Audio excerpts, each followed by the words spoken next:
how to change Epic Games currency. So first what you want to do is just open up your browser. So I have mine right here and just search for change country Epic Games. And this will pop up, first link right here. So just simply click on that. And now you will see this article where you could just scroll down. And as you can see, you could also read out this. So you can update your country only once every 6 months. So just scroll down here a little, you will see a link. So just simply click on it.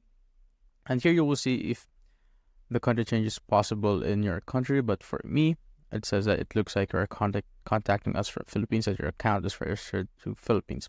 But in your case, your country might be supported. So just simply go here and a different page might pop up for you, since if your country is supported, you'll basically get through the process of changing your country. And that's how you basically change the game currency and Epic Games.